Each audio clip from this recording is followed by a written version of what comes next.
अस्सलाम वालेकुम दोस्तों, मैं हूं सलीम दोजकी। आप देख रहे हैं दोजकी क्रिएशन।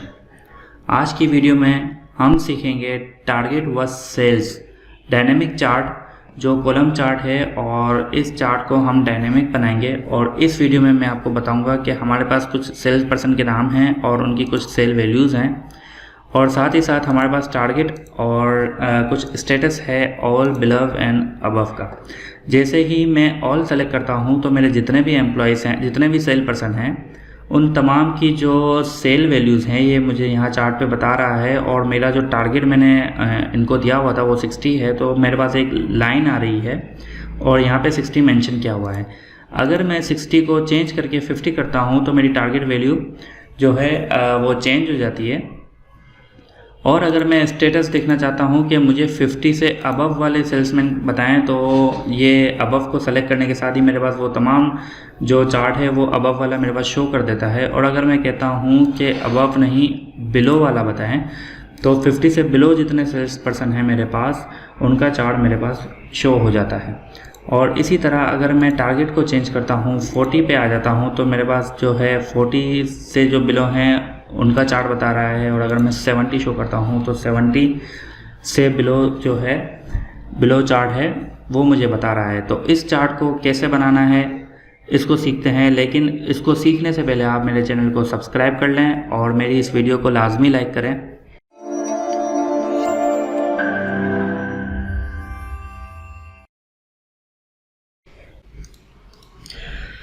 तो मैंने उसी डेटा को एक नई वर्कबुक पे पेस्ट कर दिया है, और यहाँ पर मुझे जो है कुछ हेडिंग्स की ज़रूरत है। वो है टारगेट एंड स्टेटस।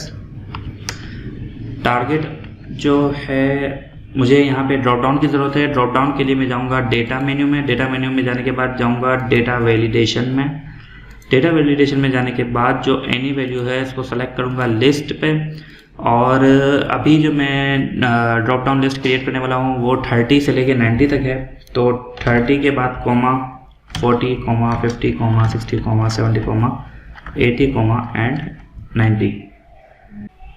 आप अपने हिसाब से भी इसकी शीट जो है वो बना सकते हैं, अपने लिस्ट जो है वो क्रिएट कर सकते हैं। जैसे ही मैंने ओके प्रेस किया तो मेरे पास ये मेरी वैल्यू एक आ गई है।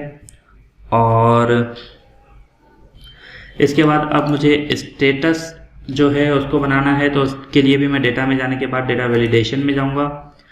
डेटा वैलिडेशन में जाने के बाद एनी वैल्यू को लिस्ट करूंगा, और यहाँ पर मुझे नीड है all, below, above and okay. जैसे ही ओके करता हूँ तो ये मेरे पास बिलो, अबव और जो है ऑल की वैल्यू आ गई है, और यहाँ टारगेट में मेरे पास टारगेट की वैल्यू आ गई है। अब मैं हेडर का जो फॉर्मेट है इसको सेट करके अपनी जो स्टेटस और टारगेट है उसको सेट कर देता हूँ। और अब मैं जब यहाँ इसका एक चार्ट बनाता हूँ कॉलम चार्ट, तो मेरे पास एक बेसिक सा चार्ट तो रेडी है, लेकिन मुझे इसको डायनेमिक करना है और इसको टारगेट में लेके आना है। तो उसके लिए मुझे कुछ कॉलम की नीड है, और एक कॉलम मेरा होगा टारगेट।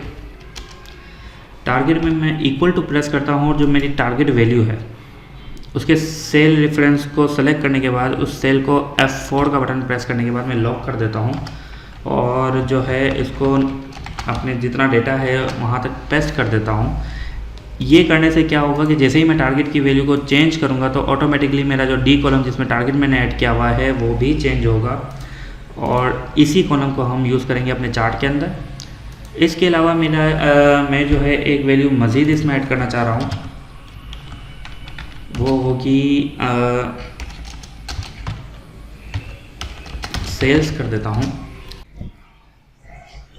सेल्स की वैल्यू लाने के लिए जिस फॉर्मूले का मैं यूज़ करूँगा वो ऑफिस 365 में है, और शायद मुझे कंफर्म नहीं है, शायद 2019 में भी ये फार्मूला यूज़ करता है। इसके लिए मैं यूज़ कर रहा हूँ इफ्स का फार्मूला। इफ्स का फार्मूला यूज़ करने के लिए मुझे जो है इफ्स के बाद मुझे दो कंडीशन चेक करवानी है। एक तो सेल्स वैल्यू की जो वैल्यू है उसको चेक करवाना है, प्लस उसके स्टेटस को चेक करवाना है कि वहाँ स्टेटस क्या है। तो इसके लिए मैं एक और फार्मूले का यूज़ करूँगा जो है एंड के फार्मूले में मैं सेल की वैल्यू अगर ज़्यादा है, ग्रेटर देन टारगेट वैल्यू से, ये मेरी फर्स्ट कंडीशन हो गई अगर सेल की वैल्यू टारगेट वैल्यू से ज़्यादा है। और अब मैं लॉजिक 2 पे आ गया हूँ कि मेरी जो I3 की वैल्यू है, I3 को मैं लॉक कर देता हूँ F4 दबा के, और कॉमा अगर यहाँ पर अबव है और ब्रैकेट क्लोज करता हूँ तो मेरा एंड का फॉर्मूला एंड हुआ। और कॉमा अगर मेरी ये दोनों कंडीशंस ट्रू हो जाती हैं तो जो C3 पे वैल्यू है यानी जो सेल की वैल्यू है वो लेके आ जाओ, अगेन कॉमा। अब इफ्स का फॉर्मूला मुझसे लॉजिक 2 मांग रहा है। अब मेरी जो सेकंड लॉजिक है वो है एंड अगर सेल की वैल्यू कम है, लेस देन है टारगेट वैल्यू से, ये फर्स्ट कंडीशन। सेकंड, अगर I3 की स्टेटस की जो मेरी वैल्यू है F4 प्रेस कर देता हूँ ताकि मेरी वैल्यू लॉक हो जाए, इक्वल टू है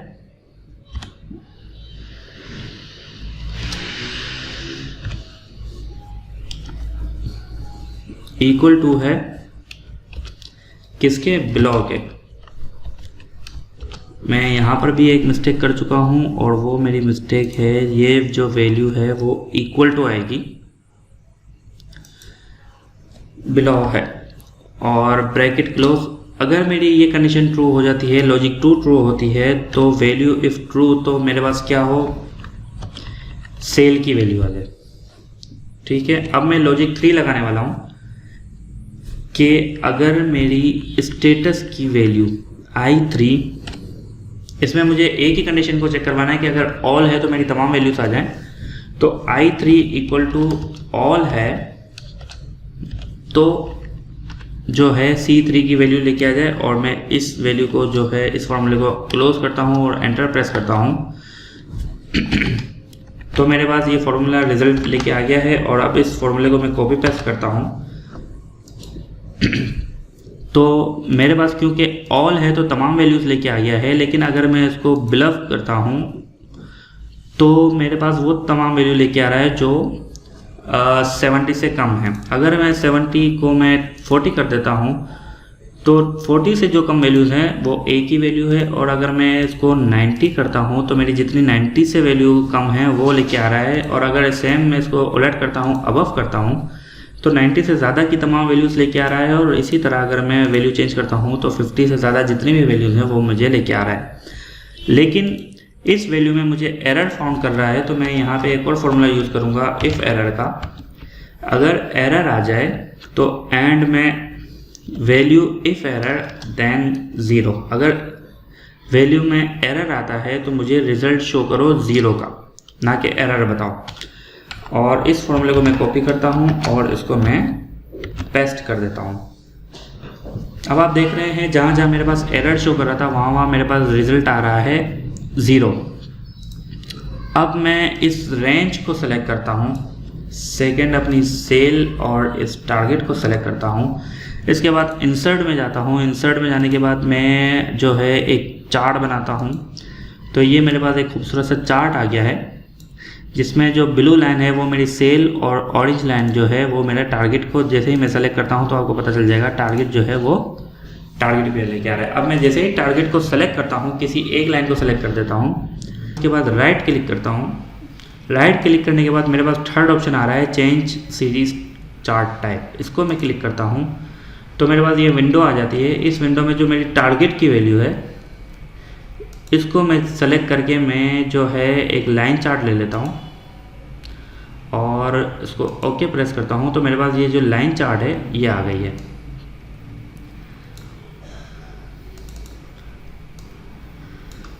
अब जैसे ही मैं अपने टारगेट को चेंज करता हूँ तो मेरी जो लाइनिंग है वो चेंज हो रही है और मेरा जो रिज़ल्ट है वो भी चेंज हो रहा है। जैसे ही मैं बिलो करता हूँ तो बिलो की वैल्यू लेके आ गया, और जैसे ही मैं अबव करता हूँ तो अबव की वैल्यू लेके आ जाता है, और जैसे ही मैं ऑल करूँगा तो मेरी तमाम वैल्यूज़ लेके आ जाएगा। अब मैं इस लाइन चार्ट को सेलेक्ट करता हूँ, इसके फर्स्ट ऑप्शन को सेलेक्ट करता हूँ, राइट क्लिक करता हूँ और इसके बाद ऐड डेटा लेवल पे जाता हूँ और ऐड डेटा लेवल को सेलेक्ट करता हूँ तो मेरे पास ये 60 की एक वैल्यू आ गई है। अब मैं इसको उठा के थोड़ा सा फ्रंट की तरफ लेके आता हूँ। ठीक है। और इसका जो है मैं बैकग्राउंड कलर चेंज कर देता हूँ, येलो कर देता हूँ। और इसका फॉन्ट थोड़ा सा इंक्रीज़ करने के बाद इस टेक्स्ट को बोल्ड कर देता हूँ। तो मेरे पास जो है ये टारगेट मुझे यहाँ पे शो कर रहा है। मैं इस चार्ट का टाइटल डिलीट करता हूँ और यहाँ पर मैं अपने टारगेट को चेंज करता हूँ 50, तो 50 वैल्यू आ गया। और अगर मैं 30 प्रेस करता हूँ तो 30 आ गया है। और इसके साथ ही अगर मैं बिलो करता हूँ तो मेरी जो 30 से बिलो वैल्यू जो अभी इस वक्त कोई भी मौजूद नहीं है, लेकिन अगर मैं 50 प्रेस करता हूँ तो 50 से बिलो जितनी भी 3 वैल्यूज़ हैं जो मेरे पास आ गई हैं, और 50 से अबव जितनी वैल्यूज़ हैं वो 3 जो वैल्यू बिलो थी वो हट गई, और इससे अबव जितनी वैल्यूज़ हैं वो यहाँ पे शो कर रहा है।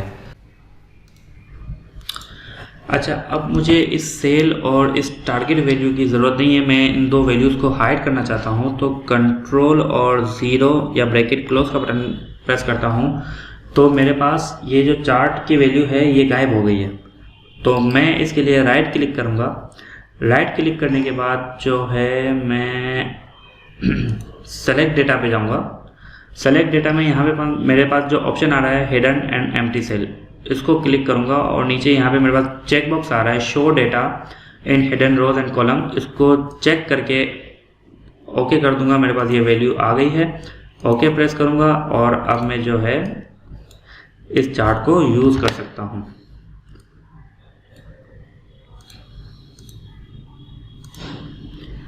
टारगेट जो है मैं 60 करूँगा और बिलव है तो ये मेरे पास वैल्यू चेंज हो रही है।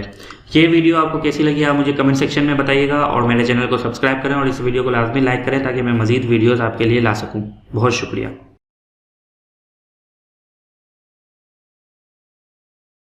Subscribe to our channel and press bell icon. Also follow us on social media. Thank you.